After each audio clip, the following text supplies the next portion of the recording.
Hi, everyone. Welcome to today's edition of Scouting for Growth. Today, I'm meeting my dear friend, Dr. Robin Kiera. Hey, thank you very much for the invitation. Thank you for being with us, Robin. Just so that I can tell you a little bit more about Robin. Robin is one of the most renowned European FinTech, InsurTech influencer.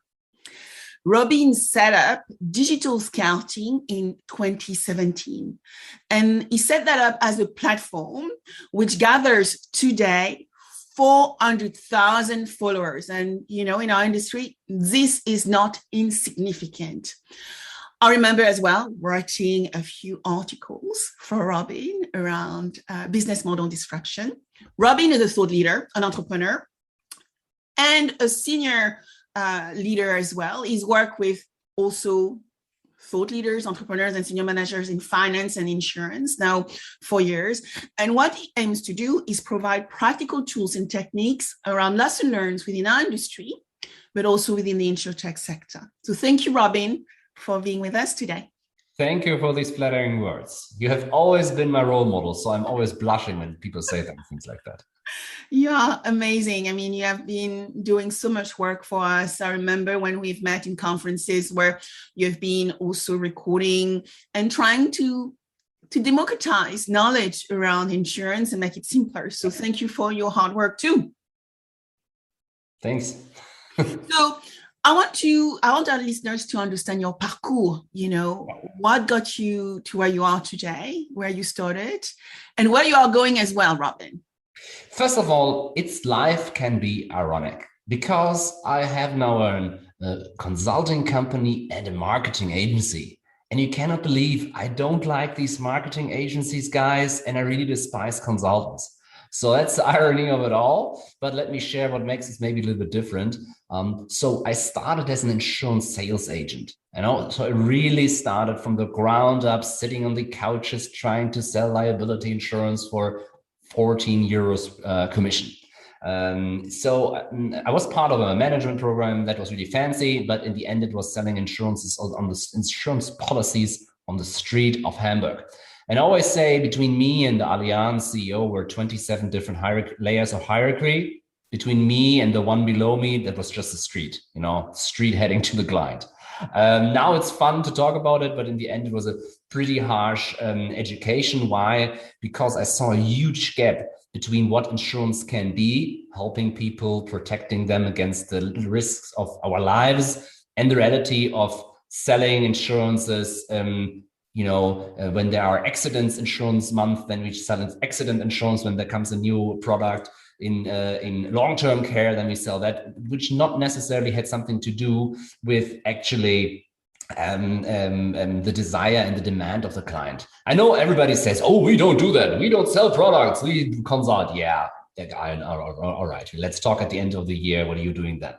But years later, I found, and one more thing is, at every beginning of the month, we received a list of clients we could call. So that had nothing to do with their situation. I had several situations where I called a client and he said, oh, thank you that you're calling. Okay, nobody said that, but at least they didn't hang up right away. And I found out, oh, they just bought a house. They just founded a new company. But they didn't think about us as agency. They went to their bank, they went to somebody else. So a lot of business went by us because we were not on the mind of our clients. And then I founded Digital Scouting 10 years later, and we were really crushing it on social media. And suddenly our clients were standing in line. And I remember as if it was yesterday, I was sitting on a cafe waiting on some insurance C-suite, and I was like, this sort of selling is quite differently than when I was running around and running after clients for insurance. And because out of a push, I needed to push into the market, was a pull, clients came to us. And from that moment on, we decided to transform our blog, which was, having thought leadership. We went through all conferences around the world and brought the ideas back home. Talked about, promising startups like Lemonade at the time. Maybe one or two people have heard about it until now. And to bring this back and to make I strongly believe also we in insurance can sell our insurance policies like iPhones, that people are standing in line in front of our agencies and brokerages or homepages. Why? Our products are way more important than a stupid phone. Why? I mean, a phone is dead in 5 years anyway, that a term life insurance can save maybe not the life of the person that died, but at least the financial consequences of it. Health insurance are providing ventilators around the world. And all of that. And we as insurers, we do not talk about these things when we do, from time to time, a good job. And I think we can also create a situation where people are standing in line for our products. And that's a little bit the mission of Digital Scouting. So what I hear is you move from traditional insurance to what you do today, consulting and social media, even though you don't like the consultants and the social media agencies, because you wanted to transform our industry and demonstrate that you can do it better. We can do it better by using it. At some point, people said to me, Robin, you're the rebel of the industry. And what I found when I hold keynotes, and maybe I need to add, I built 2 products, one in online gaming, one in fintech, that was super successful. The online gaming company was sold for $400 million. I did not have any shares, just as a disclaimer. So I still need to work. Still hurts a little. And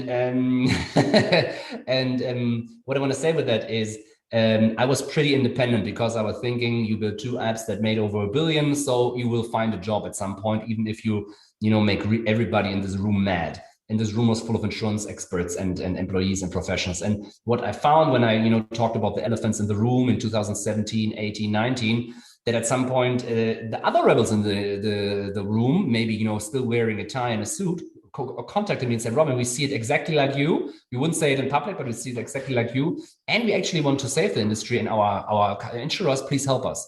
And then I said, never. And then they said what they were willing to pay. And I was like, oh, well, I reconsider. Well, I think what you've done as well is push the boundaries. And I think today it's okay to push the boundaries because our generational group of customers is changing. The Gen Zs and millennials are asking for digital and seamless offerings. And so because of that, it gives you an opportunity to respond to that customer much better. But I think not only Gen Zs and Gen Y and all new people are asking for seamless, frictionless processes. I think everybody likes that.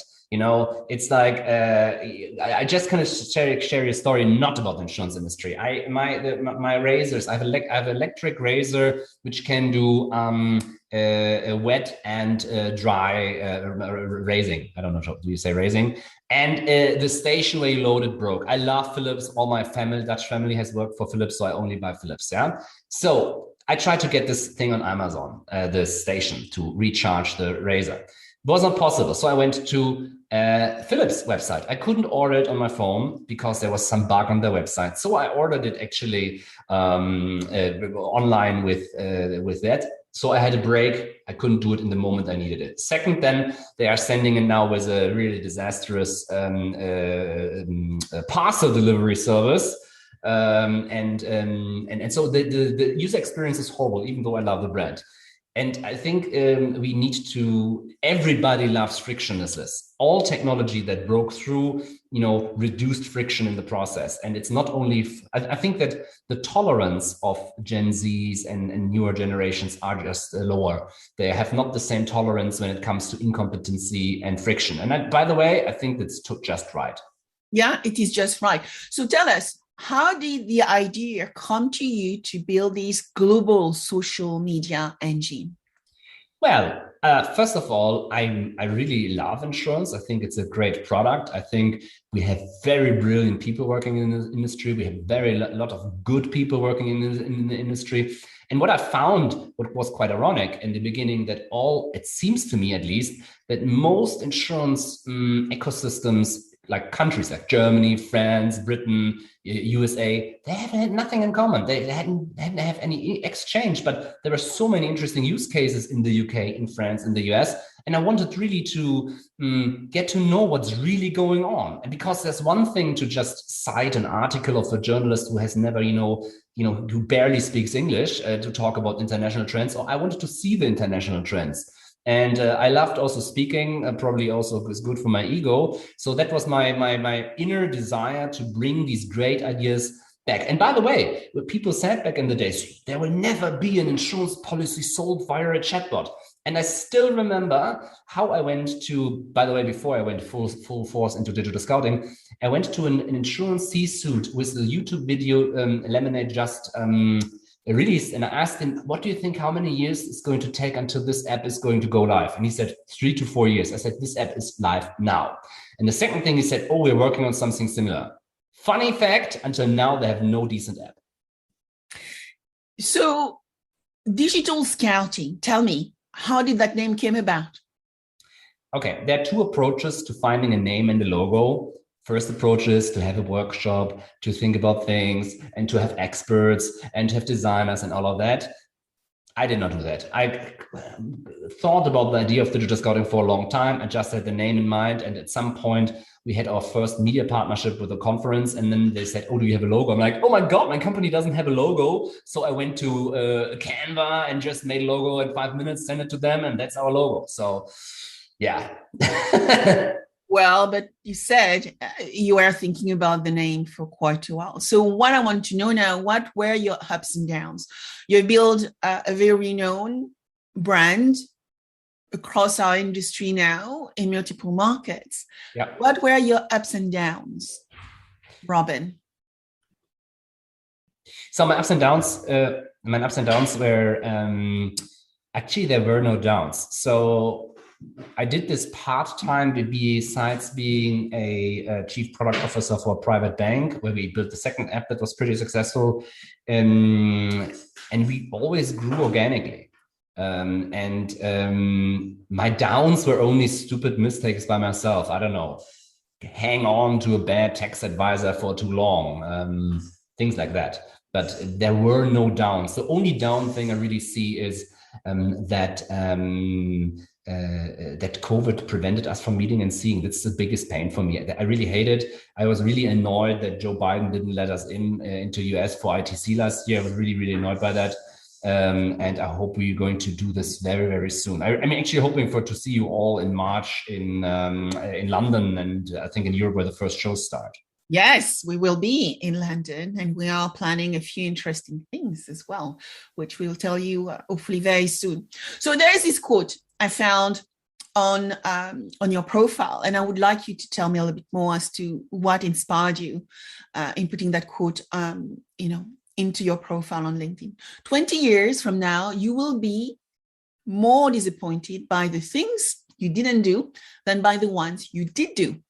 So throw off the bowlines, sail away from the safe harbor, catch the trade winds in your sails, explore, dream, discover. Mark Twain.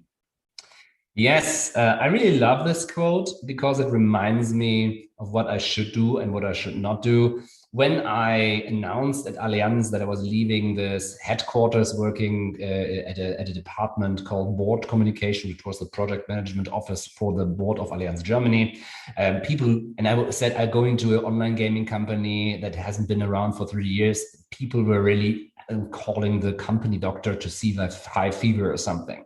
So they were, how can you leave the security? And I would have gone, my career would have gone and continued and all of that. And so in the end, even though it was very privately motivated because I wanted to get back to my girlfriend, now wife, which about in 19th of January, we're together 20 years. First time in my life, I went to a Cartier shop. I'm not sure if I'm going to do that again. So what I want to say with that is, with the Mark Twain quote, is to really, do the things that you won't regret. And I think sometimes you have a false sense of security. And the same thing is when I founded digital scouting, I decided to do it as a real business, to just do it, because I think we all can still go back to have great jobs in this industry or another, even though I cannot imagine working for a different industry, and to really do what, if I lay my head on the pillow for the last time, I don't want to regret anything.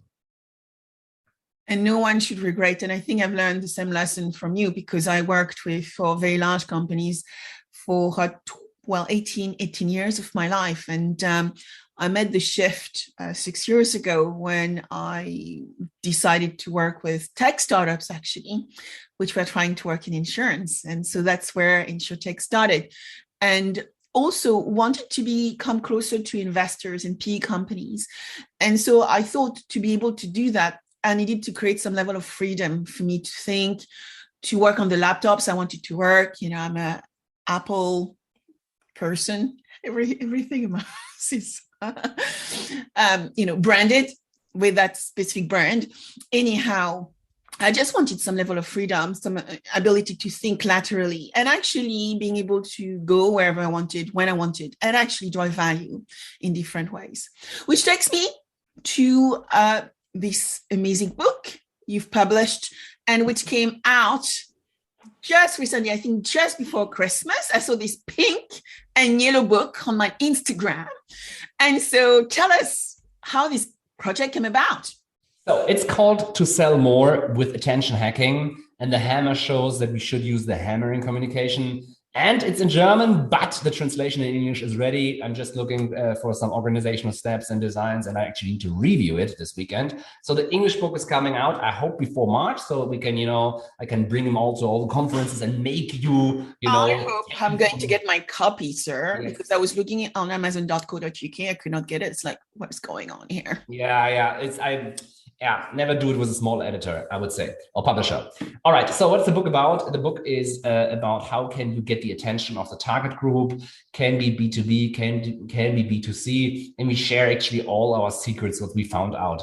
I mean, we reach between 10 and 20 million people a month on all different various social media channels, and we share actually all our secrets. But it's written especially for decision makers in the insurance industry. So if you're a marketing department or you're a C-suite decision maker or anybody in the internal headquarters, but since I'm from outside sales or going on the streets and selling policies, it's also written for those. I always looked at two things. First, if you have never heard about anything, you can learn something. And if you're a super pro expert, that's also something we did this book for. And I just wrote it. By the way, I'm not ashamed to say that, I had a little help because nobody will believe me anyway when working 18 hours with a company that I did write it myself. But the intellectual content and all of that, it's from me. All stories are from me, but I had some help to actually putting it together because otherwise I would have not done it in the next 20 years. Yeah, no, I know the feeling. We are working at speed, and I'm also finalizing a book, which I've written everything, right? It's my past 5 years of learning in InsurTech. And I also need a little bit of help to finish it off because I'm also working with big companies and InsurTechs every day. So finding the right balance between the two. Can you tell us, because I've seen you talk with Gary Vee, for instance, and some major brand names in attention hacking. Tell us, attention hacking is actually a real terminology which exists in the industry. And there is this economy called the attention economy. Tell us a little bit more about that.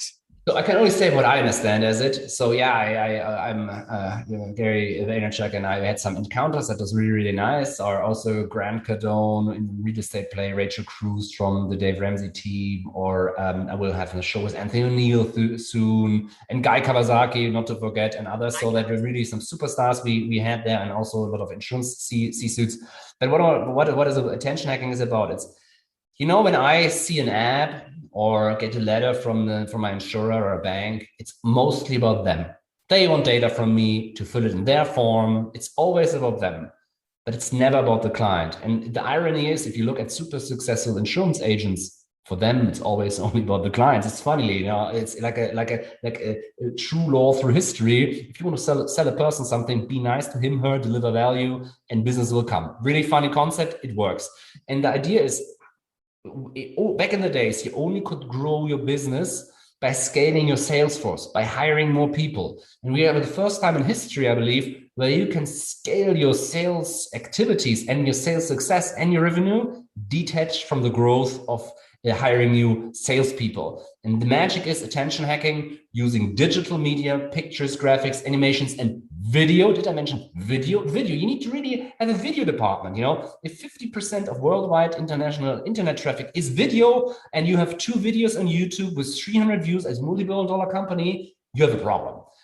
So the book is really about, it's pounding, it's written easily, it's really pounding on, you need to conquer the attention of your target group. You really, really, really need to conquer the attention of your target group. You need to be actually daily on their mind. Let's go back to my, mediocre sales results when I was an agent. It was super hard to be on the mind of the people. We could write them, call them, but there were manual tasks actually attached to my physical thing. And I think that's super important to know. And what attention hacking is to really find the tools and tactics that work. So if we find out that your target group, for example, is on LinkedIn, then you need a LinkedIn strategy. When you find out your target group is on TikTok, then you need to be on TikTok. And it's not a question if you like it or not, you need to be there, period. And one critical question I always ask when, especially at insurers and banks, they say, yeah, we know that, we understood it intellectually, we know we should do that. I say, do you allocate the resources and the structure of your marketing and sales department the same way as the clients allocate their attention in their time? So if the client is spending 30% on streaming or social video, do you spend 30% of your marketing budget there, or are you still printing leaflets? But that is the most important, right? Attention needs to go towards where consumers are spending most time. And some of the stats showing that on average, we spend 4 hours on our social media per day, and we spend that time around across 7 digital channels, social media channels. So as you said, being clear around where the customer is or where we want to bring attention to what we have to offer is going to be very important. And as you said, video is I have a funny story. One more story. Sorry for interrupting. One funny story is when we look at insurance and banks, and they are saying, okay, imagine the situation. You are a decision maker and your sales department is struggling, and you go to your worst salesperson. But he or she is nice, very communicative, and then you ask her, do you want to find out what's going wrong? And then she says, or he tells you, oh, I'm going to my car, I'm driving to the client, but he's not there. And you're like, okay, and then he or she repeats and says 10 times the same story. And you're like, but why aren't the client there? And then you find out they're driving to the addresses where the people used to live. And then you ask, but they're not there anymore. And they're like, yeah, but for the last 10 years it worked and everybody else is driving there too. Yeah, but they're not there anymore. And that's what insurers and banks do with social media. They invest billions and billions and billions of dollars into channels where the customers don't are anymore. Sorry, Mark Zuckerberg, but Facebook is dead. Yeah, you need to go to different channels. Yeah. And I think that's something what attention hacking is. Be there where the client is. And it's not only that. It's actually, you not only need to be where the client is today, because that's crowded, you need to actually be where the client is tomorrow. And that's where the magic is, and that's where the billions are to be made. And, Visual Capitalist has been doing some amazing graphic to show us how the displacement around social media also is going on. But I think the major point you're also making is, don't just look at the stat. Make sure that your customer is on that channel too. I want to say one thing about startups. We have startups out there that are brilliantly innovative in their product, but they're really, really bad at marketing. It's unbelievable. And sometimes they're failing because of it, and that's sometimes that's why we sometimes also work with startups to say, guys, you're so great with your product, but you're really just copying the traditional ones with your marketing. That's not good. That's not good, because you need to recognize that the greatest tech ventures are technology first, but not marketeer. And so I think there's a great opportunity to help them. All of us as, influencers and InsurTech enablers, we can help them do that better. And I think the other point you highlight around some of those deficiencies is if they want to raise and if they want to grow and scale their business, they have to emulate. I'm sorry, if Daniel Schneider is not happy with that, it'll be lemonade, because Daniel is coming from a marketing background. Yeah. And so everything has been super consistent in the way he's built lemonade. Yeah, but I think there they have the great advantage of being super innovative on their application and having brilliant marketing and fundraising. So I think a lot of factors came together. But funnily enough, I think Lemonade is also a great example, even though I've been critical in the past. I mean, look at the founders. It's not their first rodeo. Shai, for God's sake, he built Fiverr before that, which is like another unicorn Death Star. Not it's a negative word, but it's like a monster, super great company. And now they're going they're going into insurance. So I think that's also something typical for insurance, that the successful startups have been founded by founders for whose it's not their first startup. I think that's super typical. So I'm waiting for your book in English, but can you give us 5 tips, please? 5 tips we can start tomorrow to become attention hackers, Robin. First of all, I think it's most importantly to make a decision. Do I want to attack? Do I want to grow? Then you need to do attention hacking. If you are happy with melting margins and shrinking market shares, that's fine. Don't do it. But that's really important. If you make the decision, you need to also have the consequence. And the consequence is step number 2. Really watch what your clients are doing. Don't ask them what they're doing. Watch what they're doing. That means when you're out there, look what other people are using on their cell phone. And when your agencies and consultants tell them, oh, you need to go this and there, but you look on the cell phones of your clients while watching the subway in the airport, they're not there, then, there's a delta. And by the way, people only agree in surveys what they think is socially acceptable. I had once a C-suite telling me when I told him about attention hacking, and he was like really annoyed. I said, Robin, I know it works. When I see you? When I'm in the bathroom. I see you everywhere on my phone. I'm like, can it be more intimate when you're there in the most private moments of a true C-suite, and I think that's important to understand. First, you need to decide. Second, you need to really watch where your clients really are, not where they say they are. Third is, after you listen, you need just to do. Just do it. I mean, the funny thing is, nobody has 20 years experience in pushing an insurer in the social media space, because guess what? Has not been around for 20 years. So just do it. I think that's super important.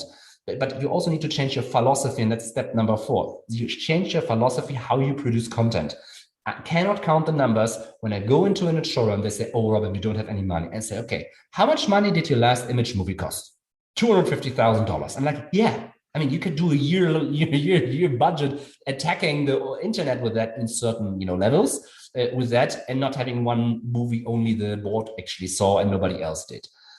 So you need to change the way how you produce content. It's rapid, it's quick, it's using AI, it's using certain tools. It's not polishing everything until the last thing. And that's step number 5, you need to make a very tough decision. Are the people you have currently potentially are capable of doing that? And if not, what is your way? Is your way to ramp up slowly own expertise? Is it buying an agency? Or is it, going outside and say, agency or consulting partner, please do it all for us? And then you can really attack that. So I think that are my 5 steps. Decision, watching. Let's pause and we'll start that again. Okay. I hope I can. No, but just the 3 points, because they are going to cut it. Yeah. Okay. So the 5 points are: you need to listen to your clients. Second, you need to, for social. No, I'm messing it up. So the 5 points are: you need to make a decision if you want it. Second, you need to listen to your clients. Third, you need to just start it and doing it. And the 4th, I actually forgot. I think we should forget it. We should skip it. I forgot. No problem. But one thing which came to mind is, I do see you when I wake up in the morning. And so whether it's on my Instagram or I go on LinkedIn, so we have our routine, right? We go first I don't even watch TV anymore. Most of my news comes from my social media channel, looking at people I know who have already done the research. And then we all are doing our little, piece where we are sharing things we are seeing, which is transforming our industry. But one thing which I also realize is you are using a lot of automation, Robin. And can I ask you to share with us as well tips, 3 of the best automation tools which have changed your life? Well, what changed my life is actually my colleagues at Digital Scouting that take a lot of work from me. So that's the trick. And, I cannot be the measurement of social media activity because of 30 people. I would say 10 to 15 are working on my own, on my social media presence. That's a lot. So, and that's also a significant investment, by the way. What kind of social media tools I recommend are scheduling tools, where you can schedule your social media posts. We use Social Pilot. It's like a $10 program where you just have, where people can upload stuff and pre-plan. That's what we do a lot. Big, great tool is Canva, where you can very professionally, we always say we produce graphics in the time while others still are starting Adobe Photoshop. Okay, we use Adobe Photoshop too, but it's to make a point. You can create great art with a program like Canva, with filters, and I think you can learn it in 2 hours. And the third program we use is CapCut, which is the video editing tool actually provided by the company who also runs TikTok. It's, I think, one of the best and easiest ways to produce social media videos in a high quantity. But again, we have also a whole professional video team that can do, Hollywood style videos too. Okay, now I know where I can go for my next videos. Thank you very much, Robin.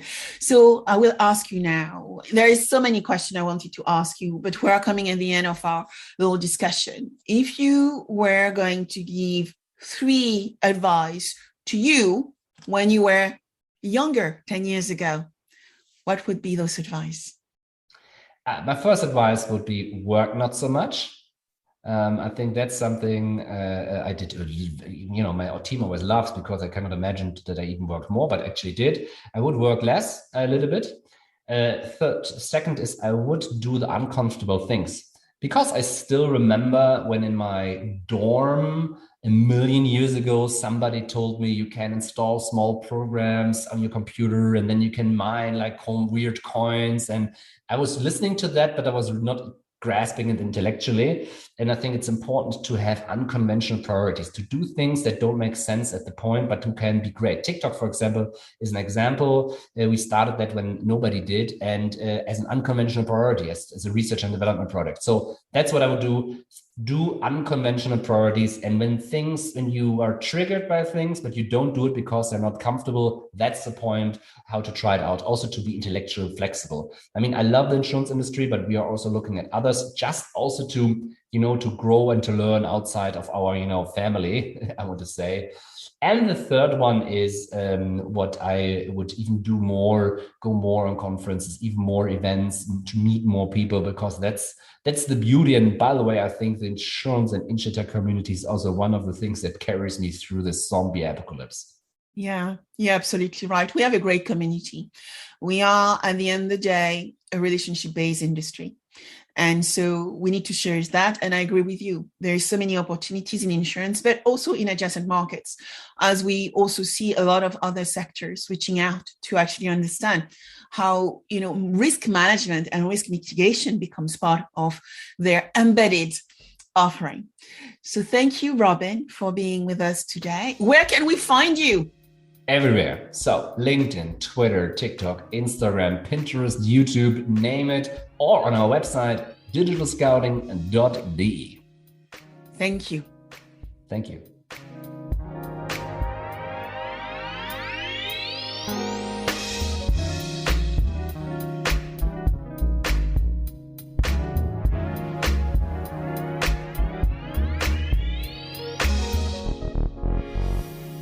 If you like this podcast, subscribe now, share with your friends, and if you enjoyed it, please give it a 5-star review. Also, if you want to cover any specific subject with me, contact me on Instagram under Sabine VdL Officials or LinkedIn under Sabine VdL. Thank you.